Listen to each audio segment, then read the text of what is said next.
Selamat siang adik-adik sekalian. Selamat siang, Bapak. Ya, jadi kita akan lanjutkan ya diskusi kita ini di minggu ke-12 terkait dengan hukum peradilan konstitusi. Sesuai dengan RPS kita akan bicara soal sengketa hasil pemilu. Jadi dalam sengketa hasil pemilu itu ada 4 hal. Kita bicara soal Pilpres dan Wapres, kemudian PHPU DPR, PHPU DPD, perselisihan hasil pemilu pilkada, dan DPRD provinsi kabupaten kota. Kita lanjutkan sesi kita kali ini sesuai dengan yang sebelumnya kita sudah diskusikan sebelumnya. Silakan kelompok siapa yang sudah mau menyampaikan apa yang mau didiskusikan terkait dengan PHPU. Kami dari kelompok 1 ingin bahwa keputusan Mahkamah Konstitusi nomor 3/3 PHPU DPD XXI berwenang. Dan dalam pokok permohonan, MK mengabulkan permohonan pemohon untuk seluruhnya, membatalkan keputusan KPU nomor 360 tahun 2024 sepanjang terkait hasil perolehan suara DPD Provinsi Sumatera Barat, dan memerintahkan pemungutan suara ulang atau PSU di seluruh TPS Provinsi Sumatera Barat. KPU menyelenggarakan PSU atau pemilihan suara ulang paling lama 45 hari sejak keputusan diucapkan. Bawaslu dan Kepolisian Daerah Sumatera Barat melakukan supervisi dan pengawasan.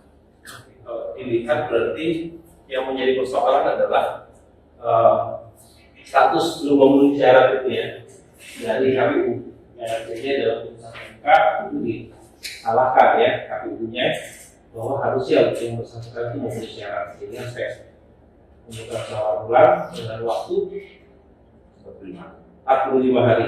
Kalau sebelumnya 30 hari, jadi perpanjang 45 hari. Jadi 45 hari itu berarti termasuk dari awal yang sosialisasi dan termasuk kemudian sampai di pemilihan. Silakan siapa lagi? Siapa lagi? Yang mau bicara kelompok mana lagi?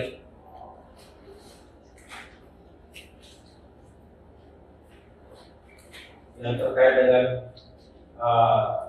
pilkada?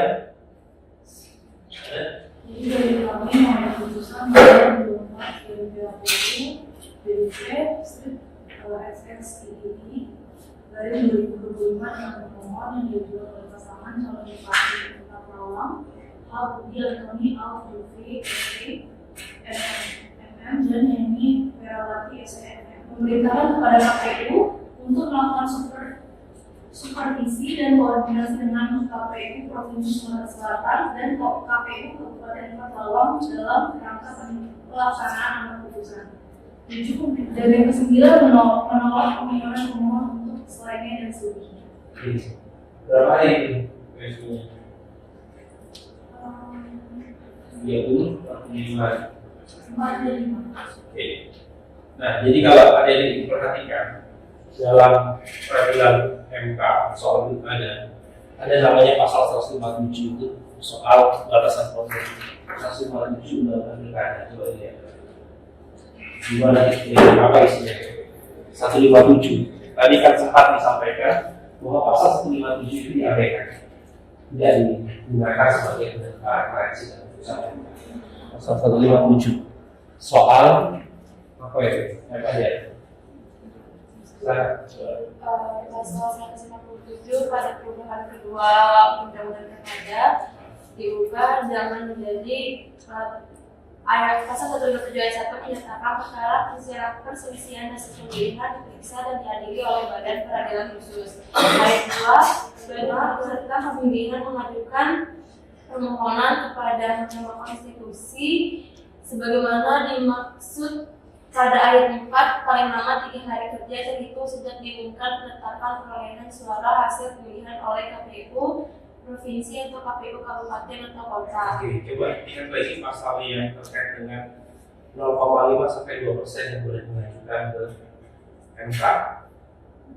Jadi kalau misalnya calon itu katakanlah jumlah penduduknya, kalau jumlah penduduknya sampai 1 juta, berapa persentase selisih suaranya? Pasal berapa? 154 atau 155? Oh ya, bagus.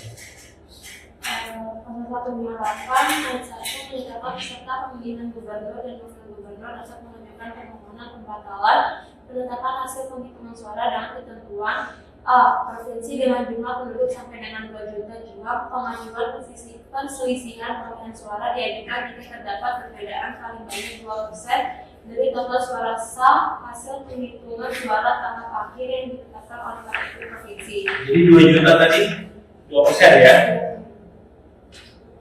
Maksimal 2 juta 2%. Ya, terus B.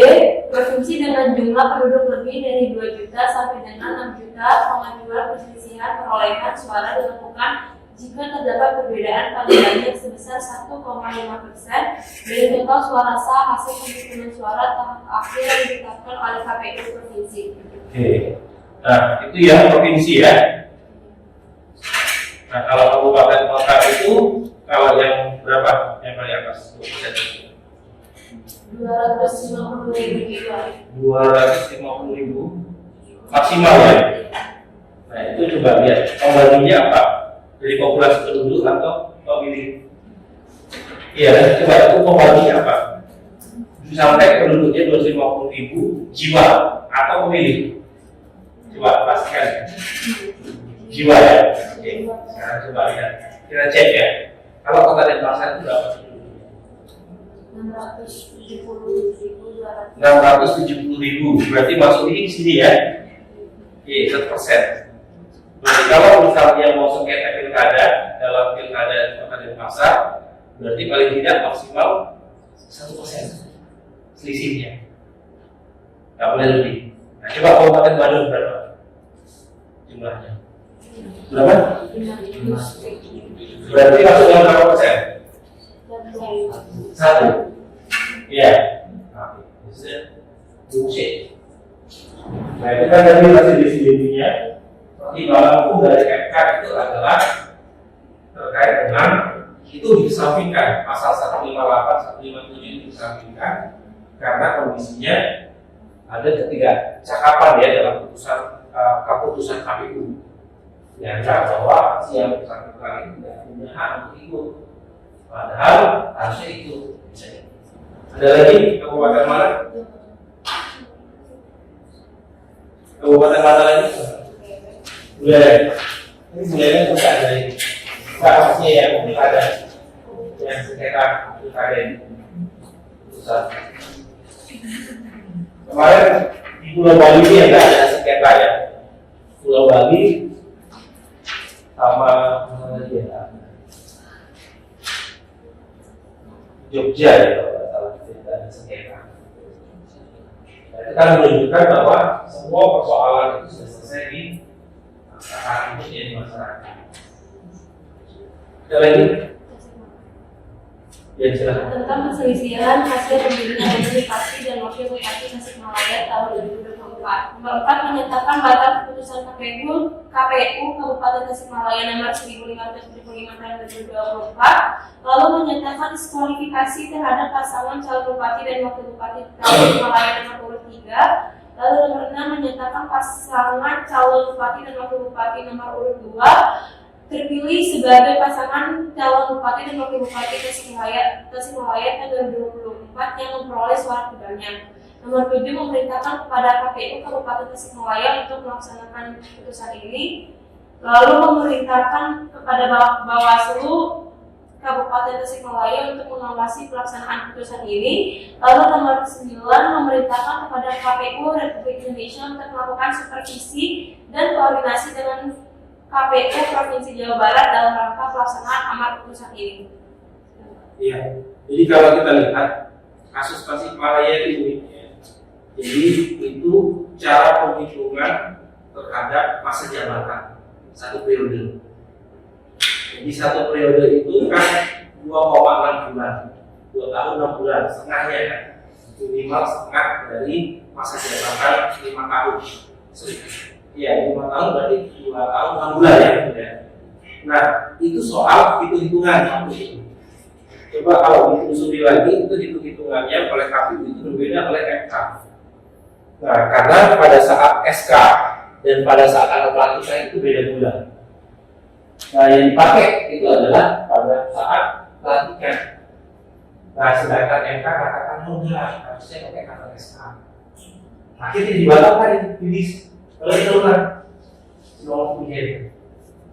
Nah, itu ada beberapa hal. Sebenarnya kalau dilihat dalam konteks ini, dia tidak masuk, tidak mempertimbangkan pasal 158 atau seperti apa, money politik atau misalnya dalam kaitannya dengan APSN, tapi soal pencermatan dari keputusan itu.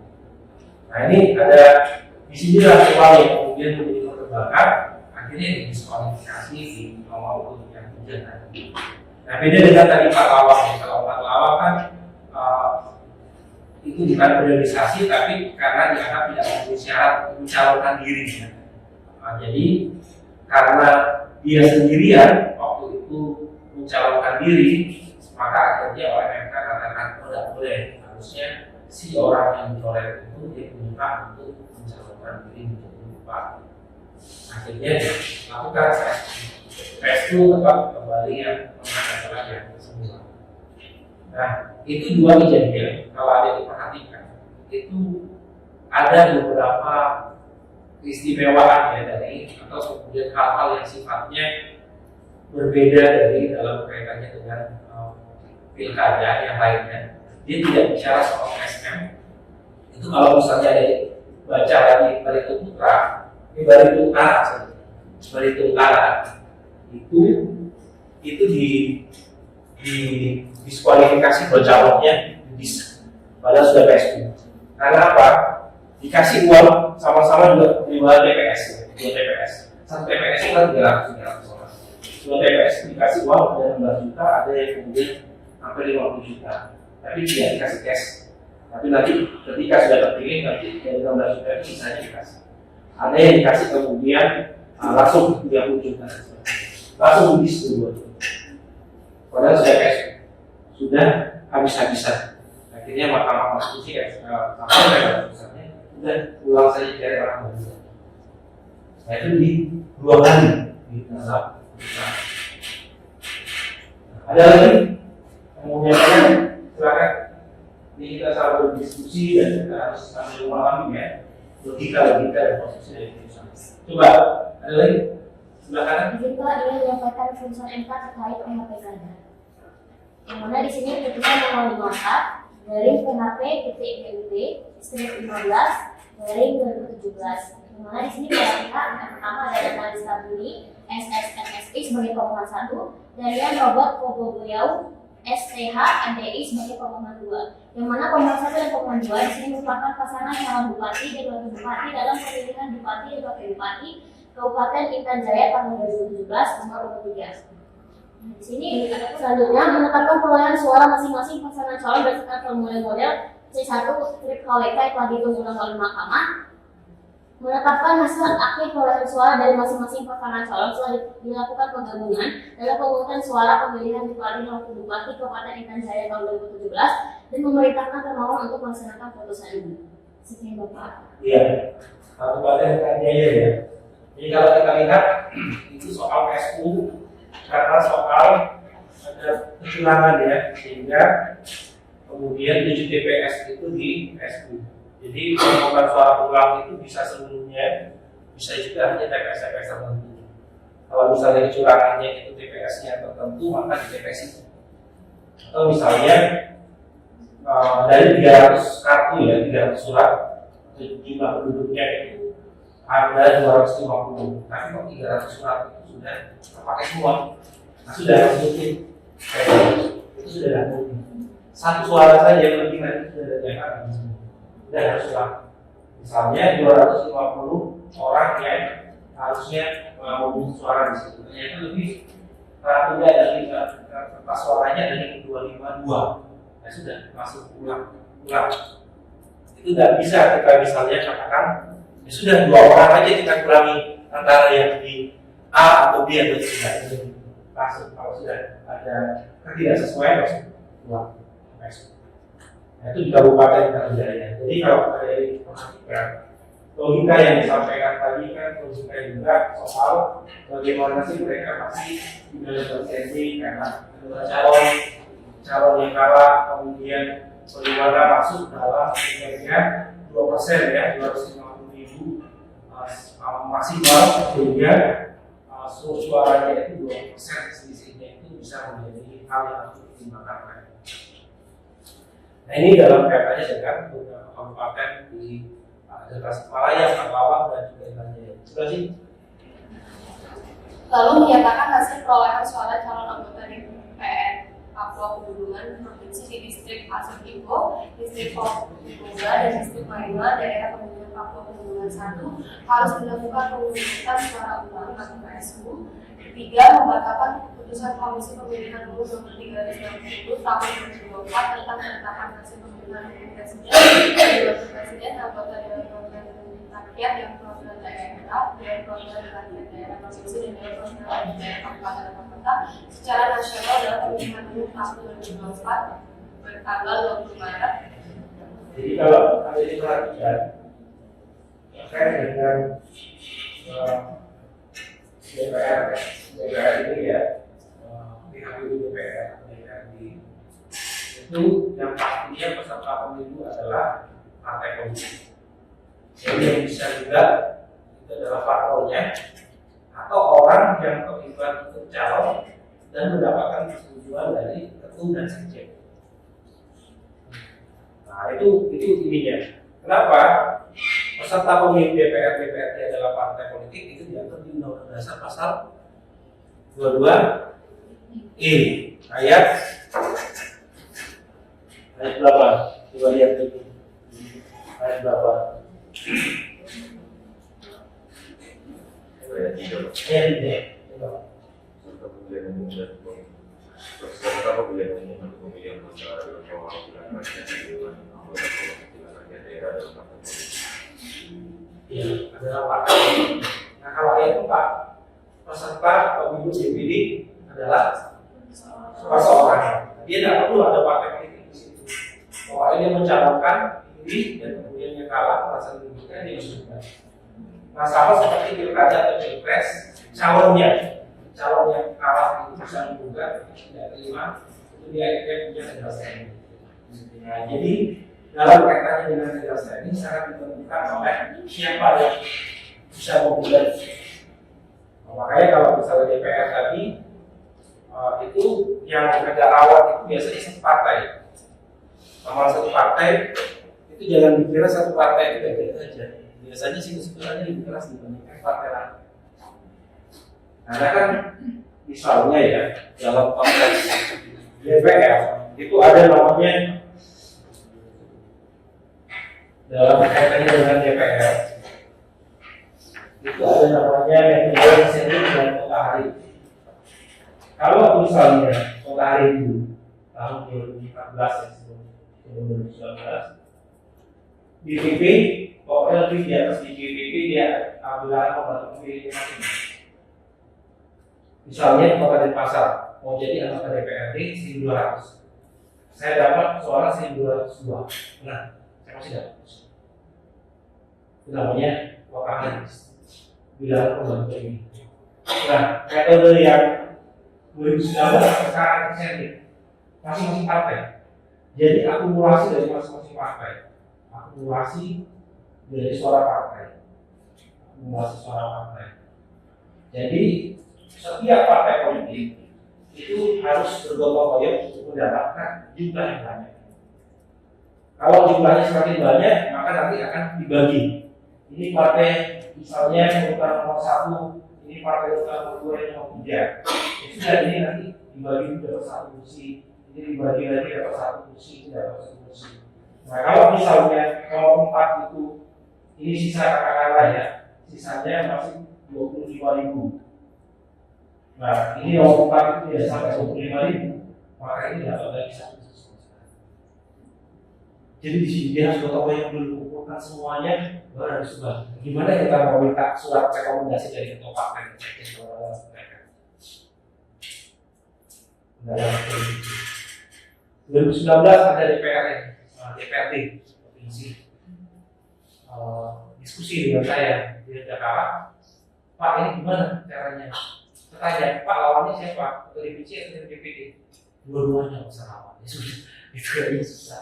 Ya kalau mau buat caranya harus ada dasarnya seperti ini. Kalau dalam partai politik harus dari Bapak Presiden, Ketua, dan Sekjen. Nah, pertanyaannya Ketua dan Sekjen bisa nggak kasih rekomendasi ke Bapak misalnya? Kayaknya nggak bisa Pak. Sudah kalau bisa, kita doakan aja supaya nanti dia bisa kembali. Itu susah, nggak gampang. Jadi inilah pertarungan Bapak itu dalam kaitannya dengan partai politik PHPI itu rumit ya. Dengan kasus-kasus seperti pilkada tadi saja, bayangkan ya, itu bisa saja orang itu dibatalkan sejak awal dari pilkada. Dianggap tidak memenuhi syarat atau kan DPD tadi. Kemudian ternyata orang itu memenuhi syarat. Bayangkan kalau mau sampai ke tahap itu saja kalau ini sudah harus pilkada. Misalnya kita mau minta 3 partai, satu partai misalnya dapat masuk mahal politik ya. Iya ya. Itu baru dapat rekomendasi belum taruhnya. Nah maka itu kalau orang mau masuk dalam kaitan dengan pilkada DPR, memang sebaiknya ketika dia sudah puas secara finansial dan kemudian secara sosial dalam masyarakat juga. Karena ada juga calon anggota DPRD itu waktu itu sampai dia meraju penjual ginjal, kalah dia menjual ginjal, dia viral. Setelah viral dan bantuan banyak orang, sekarang lolos dia dengan orang kasihan. Jadi orang memilih dia karena kasihan. Jadi padahal logika dalam pendidikan itu adalah logika orang yang mewakili adalah orang yang mampu. Tapi kondisi sosial kita sekarang sudah baik berubah. Bahkan ada juga yang pakai pakaian ramen, dan pakaian apalagi itu ya, sampai sebaliknya juga pakaian kayak superhero. Itu yang saya lihat ini apa-apa. Tapi realita dan bukti secara logika tidak masuk, tapi yang tidak masuk akal itu kadang-kadang bisa. Nah, itulah dalam kaitannya dengan pihak itu, pilpres ini dalam kaitannya dengan pilkada seperti ini, pilek seperti ini, kemudian pilkada ada rumusnya. Kalau pilpres tidak ada rumusnya, karena calonnya calon berdua.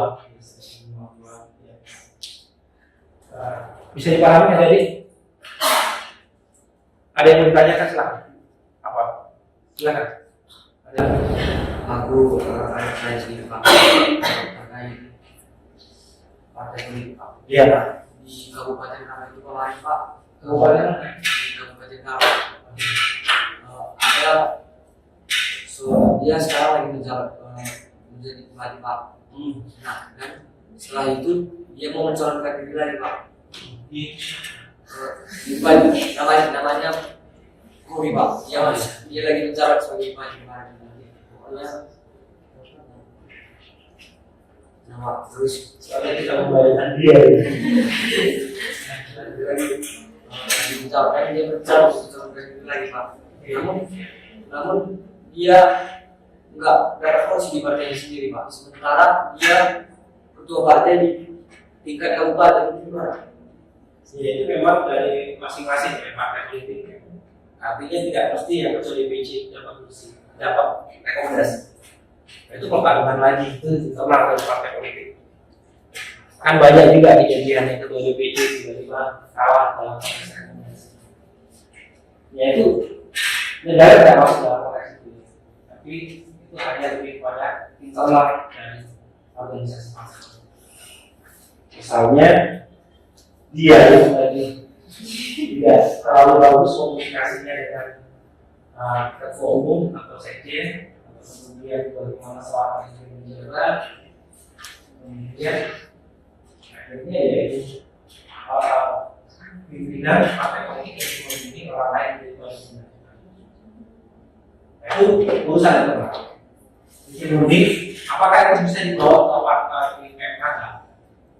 Itu sudah urusan internal, biasanya mahkamah partai politik. Apalah yang nanti melalui sengketa di dalam. Tapi biasanya jarang. Kalau orang sudah dapat rekomendasi, sudah biasanya biasanya langsung diam. Silakan nanti masuk dalam apapun itu, apakah di demokrasi, apakah di KPH, apakah di apapun yang besar sebagai bagian leader, tapi yang pastinya adalah soal bagaimana caranya kita bisa bertahan dan kemudian semakin berkembang.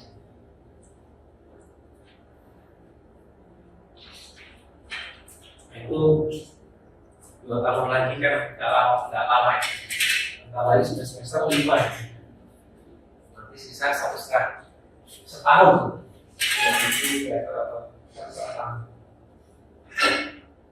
Setahun kalian sudah pakai mobil.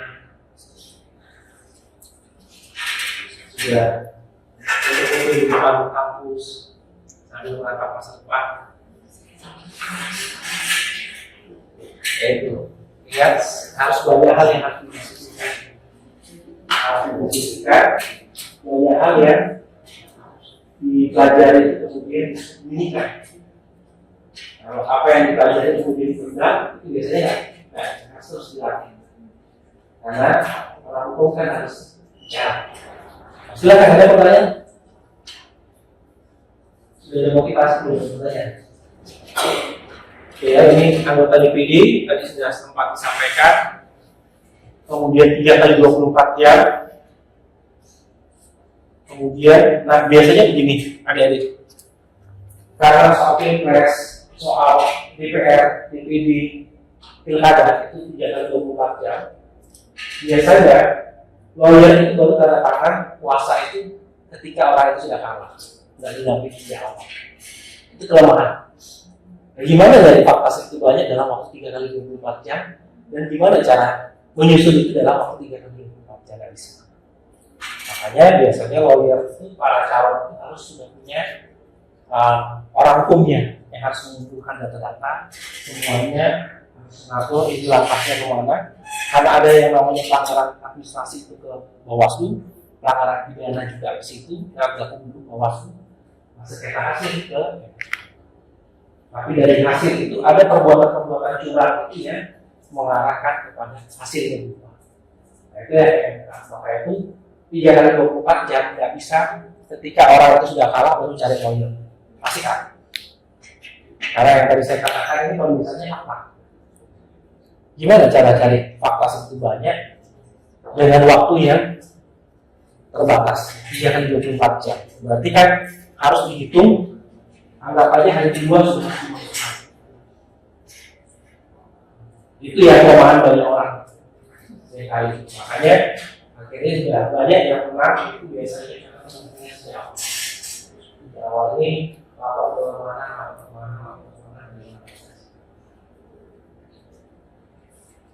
Itu waktu sangat ketat ya. MK tidak pernah mau menyimpangi dari waktu. Kalau memang dia sudah lewat ya sudah pasti akan di sini. Kemudian waktunya 30 hari. Ini PHP perselisihan hasil pemilu kepala daerah. Ini bisa dilihat ya dalam PMK, beberapa PMK ini. Nah kemudian, nah ini sudah ya beberapa hal terkait dengan putusan dan sebagainya. Ada pertanyaan lagi? Jika tidak, sampai ketemu di UAS nanti ya. Sampai ketemu di UAS. Terima kasih.